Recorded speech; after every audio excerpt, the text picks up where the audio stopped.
ओडिशार 89तम उत्कल दिवस उपलक्षे मो अंतरରୁ ସମସ୍ତଙ୍କୁ हार्दिक अभिनंदन जणाउछि।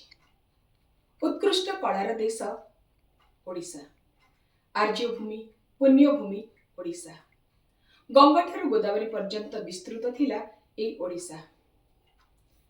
आमठारू अनेक पछरे स्वतंत्र राज्य भावरे जो माने मान्यता पाइचंती आज से माने आमठारू बहुत आगरे।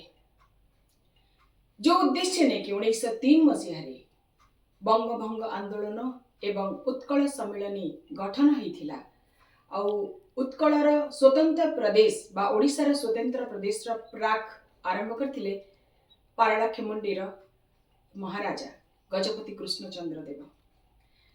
तांको पादतले मु आज भक्तिपूत श्रद्धांजलि अर्पण करने सहित तांकर जो साहस 1931 मसीहारे लंडन रो गोल टेबल बैठक रे से जो कारण सेठारे दर्शाई थिले जुक्ति बाड़ी थिले ताहा अनन्य। निश्चित भावरे से थिले महान। तांको सहित भाषा भित्तिक राज्य भावरे जेतबेले प्रथमे ओडिशा आरंभ हैला बा स्वतंत्र राज्यर मान्यता पाइला वेत अन्य माने एकथा स्वप्न रे आज पर्यंत चिंता करि पारि नाहंती। 1866 मसीहार नौंक दुर्भिक्ष ओडिशा को दोहली देथिला, मेरुदंड को भांगी देथिला, ओडिशा तार अस्तित्व हरई बसथिला।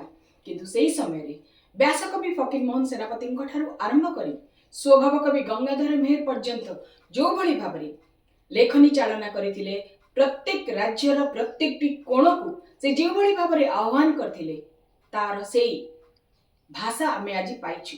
किंतु आज जेतेबेले हमको मने पड़े मधुसूदन दासंकर सेही लेखा तुपर बोलाऊ उत्कल संतान तेबे किंपा एते भीरु तोहर जननी रोदन करिले कहिबाकू किंपा डरु। आज प्रत्येक ओडिशावासी कांदुचंती। प्रत्येक ओडिशा आज ओडिशार प्रति कोण अनुकोण रे आमे अभाव परिलक्षित होईची जे हमर सेही मानविकता सेही चेतनार चाबिकाठी हुए तो आमे हजेई देचु। पुणी थरे सेही चेतन गर्भा ओडिशा रे चेतनार आवश्यक रहिची। जय उत्कल।